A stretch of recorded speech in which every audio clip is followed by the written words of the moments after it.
Hello, and welcome to our special edition of Don Hammond's Arlington Weekly News, Christmas edition, live from Stonehenge. I'm not sure why. Who are you? I am Merlin. I see. And who are you? I'm Craig Nolan, anchor of the Don Hammond's Arlington Weekly News. That's it. Somehow I knew that. Hey, how did you like this henge I knocked out in just one afternoon? Not bad, but you don't look like the Merlin I remember reading about. Well, that's because I'm reincarnated. Otherwise, I'd be too old now. I see. Say, there's something I always wondered. Why did you build this place in the first place, and why did you build it like this? Well, it's complicated. Uh-huh. I mean, with all the slabs lined up the way they are, what's all that about? Like I said, it's complicated. But never mind that, I have a vision. Well, a social media announcement. You can watch the Arlington Weekly News on our very own YouTube channel. That's youtube.com/Arlington Weekly News. And also on our Facebook channel, facebook.com/Arlington Weekly News. Correct. Don't forget the number one. Number one. And also on WERA 96.7 LPFM. Check us out. Well, it means it's time for the news. Here we go. Well, the Westover neighborhood was the scene of a reported stabbing on December 8th at about 8:30 p.m. The incident took place in the 1200 block of North Kenilworth Street, about 2.5 blocks east of the Westover Shopping Center. According to a police report, the victim was approached by 3 males, one of whom stabbed the victim multiple times with a knife during a physical altercation. The suspects then fled the scene, and the victim managed to go to an area hospital where he was treated for non-life-threatening injuries. The suspects, take 2 suspects, are described as 3 white males, and the investigation is ongoing. Merlin. Well, at least they're safe now. Well, the intersection of North Evergreen Street and Washington Boulevard has been made just a little bit safer with the addition of a new stretch of sidewalk around the southeast corner. Pedestrians and pets now have a continuous walkway rounding that corner as they pass from North Evergreen to Washington Boulevard on their way toward Glebe Road, as well as for the return trip. And with more on Westover woes, we have more bad news from the Westover market. According to a police report, at approximately 1:50 a.m., an unknown suspect forced entry into a business, causing damage, and stole an undisclosed amount of cash and items of value. The suspect is described as a male wearing a black hooded sweatshirt, blue jeans, and gloves. As it turns out, 2 establishments were burglarized, not just one. The Lost Dog Cafe and the Grand Hunan Restaurant, both in the 5800 block of Washington Boulevard. At the Lost Dog Cafe, a safe was dragged through the restaurant, and at Grand Hunan, a security camera was disconnected, and the front glass doors of both establishments were smashed. The investigation is ongoing. Merlin. That's a shame. It couldn't happen here, though. Why not? Well, I made a Stonehenge without glass. All right, well, just read the next story, Merlin, okay? Well, a market study commissioned by Arlington Economic Development has warned at the county board of a threat to longtime business along Columbia Pike in South Arlington. Reportedly, the threat is not from rising rents, but from redevelopment, which may be accelerated by the arrival of the tech giant Amazon nearby. Recommendations include grants or low-interest loans for real estate improvements to legacy stores, support to help small businesses adapt to new technologies, and implementing a relocation support program for displaced legacy tenants. This reminds me of what happened to some of the droids when the Romans came in. Yes, the Druids. What happened to the Druids? They mostly relocated. I see. Indeed, they did. All right, well, now let's hear a little something called It's Easy Being Green. Check it out. Hello, my name is not Adele Quo, but we do still have Joe Tree Frog here to make you feel at home. Today we're going to talk about the Green Man. The Green Man image has made a resurgence in modern times. Contemporary artists have rendered him in wood, marble, paintings, and other forms, even tattoos. He has been evoked in songs by Jethro Tull and XTC. But who was he? Or maybe, who is he? Well, for one thing, he's not a Martian guy, that's for sure. I'm not knocking the little green men you read or hear about in some science fiction, but they just aren't the Green Man. He is frequently described as a kind of foliate head. That's a face made of or surrounded by leaves. Despite his allegedly pagan origins, the Green Man turns up in a large number of churches, chapels, abbeys, and cathedrals. This may be due to the efforts of the early churches to assimilate or integrate elements of the existing culture. As a concept, the Green Man has generally been associated with the themes of rebirth and the growth cycle of spring. However, some believe that he emerged from a number of independent cultures in separate traditions. He has been loosely associated with the stories of characters as diverse as Robin Hood, Peter Pan, and even Father Christmas.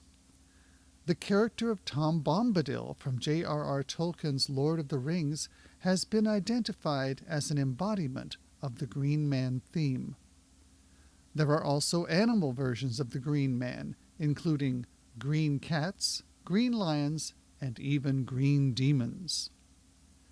As a potentially unrelated item, the image of the Green Man has become popular in several pubs. It's probably a cultural reference and not a symptom of over-imbibing. In case you were wondering, there are a few green women, just not as many in popular culture. Many people may not have been aware of this character until now, but if you start looking around, you might be surprised at how many places he turns up. At any rate, he's been around for centuries and shows no signs of disappearing. Perhaps it's best to say that this just proves that it's easy being a Green Man.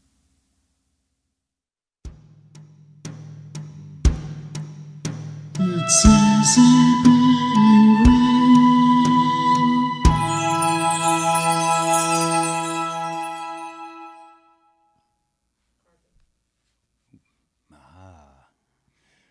Thank you, Sprouticus. All right, here we go now, as promised. Whether we know if we promised or not, but here it is anyway, our CBB Community Bulletin Board file, backed by popular demand. Jersey Boys will be returning to DC's National Theater for another run of performances. This 2006 Tony Award-winning musical tells the story of Frankie Valli and the Four Seasons as they rise to fame and all of the struggles that come along the way. This show contains strong language and is recommended for ages 12 and older. The production will run from Tuesday, December 17 through Sunday, January 5th at the National Theater. They're located at 1321 Pennsylvania Avenue Northwest in Washington. For ticket information and more general information, you can check out their website at www.thenationaldc.com or give them a call at the number on your screen and in your ear now, 1-800-514-3849. Merlin. Well, Nolan, with the new year right around the corner, I'm sure many people are planning their resolutions. But how often do you stick to your goals? If you're looking for a way to stay motivated, creating a vision board, well, can certainly help. This event will teach you what vision boards are, and materials will be provided to help you make your own. This free event is happening on Friday, December the 27th from 11 a.m. to 12 p.m. That's at the Arlington Mill Community Center, located at 909 South Dinwiddie Street. Vision boards, I like the sound of that. I'm sorry. Go right ahead. Vision boards. We all need one. All right, also in our CBB file, sometime or story time is a great way for children to learn valuable life lessons while they grow up. This event will introduce your young folks to the importance of being nice with a reading of the Kindness Book with games and activities to follow. This event takes place Saturday, December 28th at 11 in the AM portion of the day at Barnes & Noble Booksellers, located at 2800 Clarendon Boulevard, Suite 500. Be nice. I like the sound of that. Merlin. Well, Nolan, Synthetic Theater is back with a fun event for kids in grades K through 5. It's called the Physical Theater Workshop. Let's get physical. And it's all about imagination and the willingness to play. There will be plenty of activities and games. Comfortable shoes are certainly recommended for this event.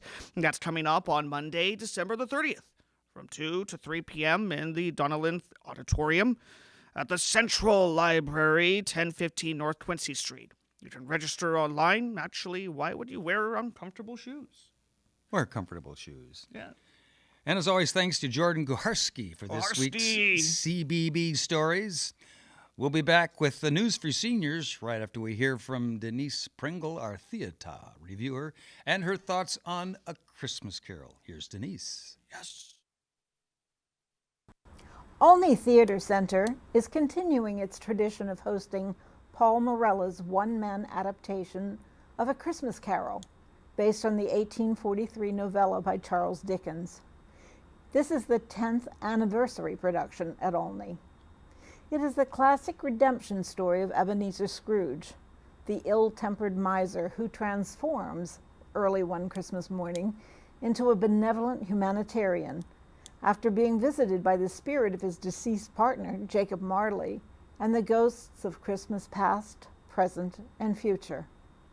At this time of year, hundreds of productions of A Christmas Carol are being mounted across the country. There are several in this area alone.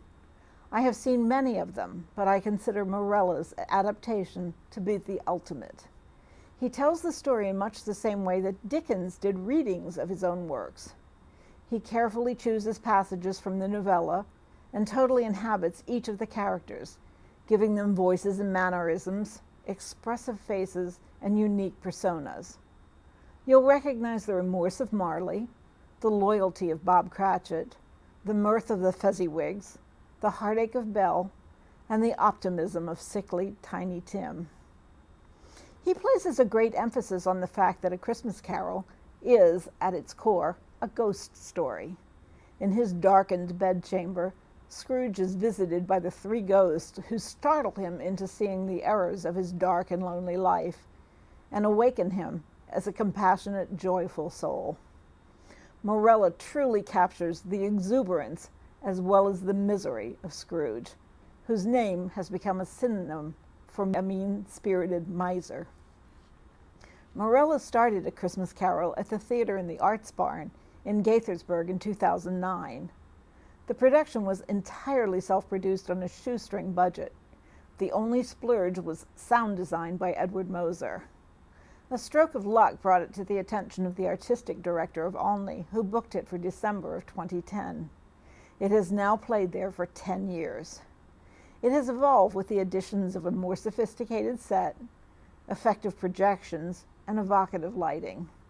Morella has collaborated with a group of artists each year to keep his storytelling fresh and tweaked his performance to perfection. A Christmas Carol continues at the Olney Theater Center through December 29th. It richly deserves to become part of your holiday celebration. Humbug if you miss it. I'm Denise Pringle. Now back to the news desk. All right, as promised, now I have your News for Seniors glasses in place. News for Seniors, here we go. Arlington's 55-plus program coordinates all programs, events, and activities at 5 55-plus centers. 3 centers are located in South Arlington, Walter Reed, Arlington Mill, and Aurora Hills, and 2 are in North Arlington, Langston Brown, and Lee. In 2020, the new Lubber Run Community Center will also have senior programming. All of these programs can be accessed by registering for a 55-plus pass and a gold pass, if you like, and pay the annual fee of about $20. For more information about the benefits of becoming a 55-plus member, stop by one of the centers or give them a call at 703-228-4721. Say, Merlin, you're 55-plus, right? Not in this spotty. I see. Okay. Walking groups, that must be yours. You can read that one. Well, there are Merlin? 4 walking groups for 55-plus members. Aurora Hills has a fast-paced group called Fast Forwards. They meet every Friday at 9 a.m. for a 3 to 4 mile loop in the vicinity of Aurora Hills. On some occasions, they will carpool to another location. Another group, known as the Arlington Mill Trekkers, meets every Thursday at 9 a.m. They walk along the W&OD and 4-mile run trails. The Lee 55-plus Center walkers and members of the Arlington Walking Club travel to various destinations by van and walk for an hour. There is $4 cost for transportation, of course. Well, for more information, call them at 703-228-4771. A nominal fee. Also in our news for seniors, well, usually once a month, Arlington Mill 55-plus Center hosts an art swap. I remember him. Artists can either bring their own finished artwork or create a piece on site. Each finished work is traded for a single raffle ticket. Raffle members are drawn at the end of the event, and winners can select from the pieces that are created. This is a wonderful opportunity for local artists to get to know each other and network a bit. Arlington Mill is located at 909 South Dinwiddie Street. More information is available at this number, 703-228-7369. And as always, thanks to Judy Misabni of OSAP, Judy, Office of Senior we love Adult you, Programs, and you. for sending us these stories. We'll be back with sign off and bye-bye right after we hear from our styrofoam mom and her guest. Here's Miriam. Hi, and welcome to another edition of the Sustainable Scoop. I believe that every year there's one scoop I want everyone to tune into. And this year it's with my guest, Andrew Rosiak. Did I say that right? Yeah, you got it. Okay.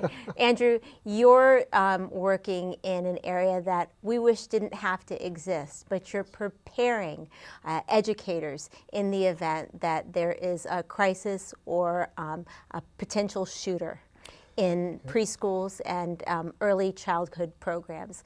How did you come up with this idea for a program like this? Well, correct. Yeah. So we started getting inquiries about, what are we going to do in the event that the worst day in the world happens to us? And as I was looking around throughout the landscape, I realized we have a lot of plans in place for colleges and universities and high schools and churches, but there really wasn't anything for the early childhood sector.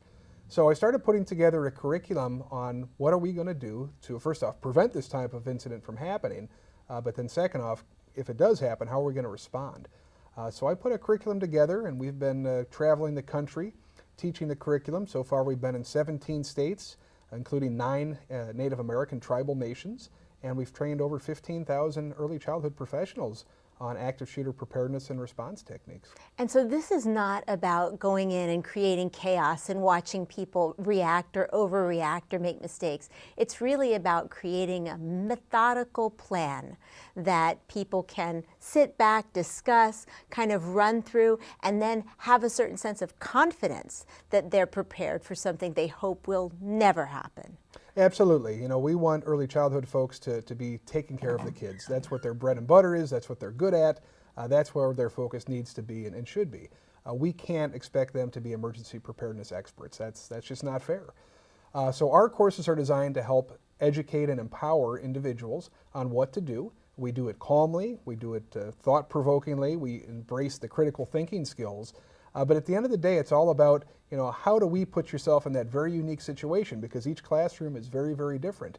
How do we put you in your unique situation to respond to these type of events? I really appreciate this statement. Don't be scared, be prepared. That's really important, and it's empowering.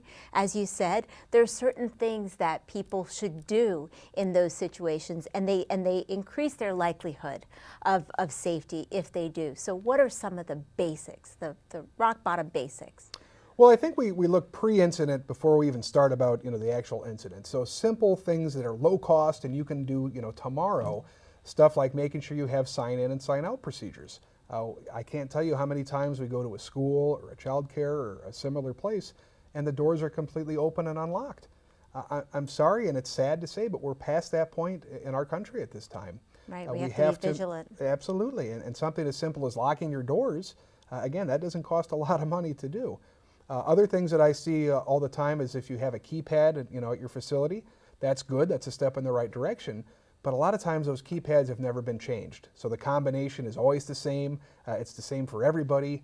Sometimes the combination is 1234 or 4321 or the zip code of the place that we're at or the last 4 digits of the phone number. Right. That's just silly. We need to do better than that, and if that's the kind of security that you have at your place, gosh, I would really encourage you to change that and randomize that. You should be changing that code frequently. I would say at least once a month or once a quarter at least. Well, some of that is from the administrative standpoint. So you're definitely helping the administrators understand better how they can protect the facility. But for the workers, the people who are in the rooms with the babies, 6, 7 months, 2 years old, I mean, that's a huge responsibility. They can't go running out the door with these children. So what do they do? Right, so that's where kind of the traditional run, hide, fight mantra kind of falls apart. It's great for an office, it's great for a high school, it's not so great if you've got a 2-month-old in your care, right? Right. So our strategy here really needs to be, how do we buy time? How do we make it as difficult as possible for these bad people to get to us and to get to the kids in our care? So first off, we want to take proactive measures to mask our identity, mask our location, so we hope that the bad person walks right by and doesn't even realize that we're there. Now that's going to be pretty difficult to do in this stressful situation, and it's very hard, as you know, to make a 3-year-old suddenly, or a 3-month-old even stop crying. Right. So, we also have to rely on proven techniques of barricading doors, getting ready to prepare to defend ourselves if need be, and just being prepared overall for what tools can you do, what barricades can you build to make it as difficult as possible for that person to see you and for that person to get to you. So, and really work as a team. Right. So that everybody's on the same page, because that's really critical, that the frame of mind remains calm, and then they maintain as much control as they can under those circumstances. Now, you've written some books on this, and I think that's really fantastic, because not everybody gets a training course. So tell me about those. Yeah, we're really excited. We have a 3-book series coming out. The first one will be out in early 2020, and that will be talking about this very issue, active shooter preparedness in the preschool, pre-kindergarten setting. So that'll be out in, I think, March. And then we have the next one coming on emergency preparedness basics, so what you can do to prepare and make your plans as best as you can and drill appropriately. And then the final one, I've been spending a bunch of time in the last 2 years down in the Virgin Islands in Puerto Rico working on disaster recovery ever since the hurricanes hit. So the last and final book will be about recovery and that long road. And as we sit here today, 2+ years after, there's still a lot of need down there and a lot of people that life is not back to normal. So that's the final book talking about recovery. Well, I'm so grateful for the work that you're doing around the country with Sesame Street, writing your books. How do people stay in touch with you so that they might be able to reach out and utilize the services that you offer? Well, we can easily be found on our website, and that's childhoodpreparedness.org. We're also very, very active on social media, so our Facebook page is up and running, and we have all sorts of stuff on there. Every day we post stories or infographics or things that can help people, Instagram and Twitter as well. And a lot of the stuff, honestly, we just want to get the word out. So you'll find a whole host of free resources if you go to our website and check out the resource page. Well, thank you so much, Andy Rozak, yes, for being with us today. And I hope you'll come back and let us know how things are going. Absolutely. Thank you so much. Wonderful. And I want to thank all of you for watching this very important edition of The Sustainable Scoop. I'm Miriam Gennari. Back to the news desk. All right, thanks, Miriam. Thank As you may you, have noticed, Miriam. the news desk is not here. It's just Where us. is So, But we got to wrap up and get out of here. But before we do, just like to wish all of you a safe and happy holiday season. Merry Christmas! Merry Christmas, Happy New Year. And we have some guests that are showing up behind us here in our Stonehenge edition of Don Hammond's Arlington Weekly News for this 2019 version of our Christmas show. And we have, who are you? Well, this is carbon neutral. Of course it is. And you are, well, we should know who you are. Princess Leia. What kind of magic Princess is Leia. that? Carbon neutral here is giving me the hot shoulder. I know, I'm Here trying to to do figure out some- why Carbon is neutral, carbon give me the hot neutral shoulder. here at Stonehenge? Really? What are you doing here at Stonehenge. Stonehenge? I thought it was Styrohenge. Stonehenge. Are you Oh, besides that should it? be Stonehenge. Besides, I'm just here to do some carbon dating. There, Oh. absolutely. And what about you, Have you been Leia? carbon dated lately? Oh, well, you know, I'm just here with my Han Solo to Very you nice. all, and on his sustainable ship, which we have this wonderful garden on his ship, and we do composting, I'm actually. sure you do. Oh, that's hot. I was Quite- making quite carbon. this wonderful strawberry shortcake the other day. And, oh, it was so.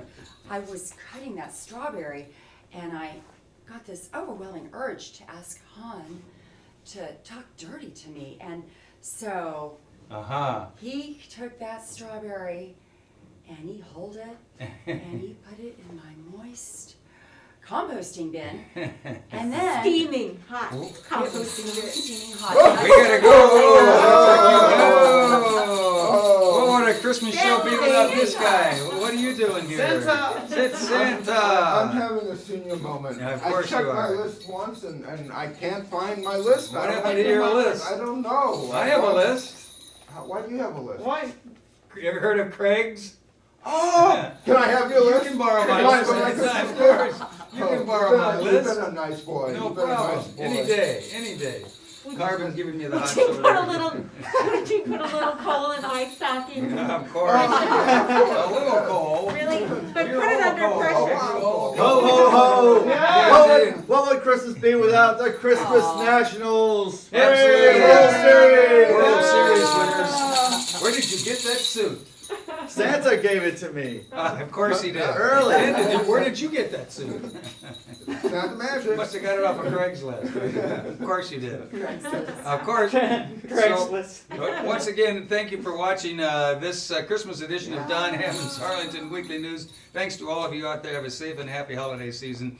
And in a couple of weeks, if you're out there, we'll be here and we'll do it all again. Have a safe week. Keep Merry it Christmas! Keep it sustainable.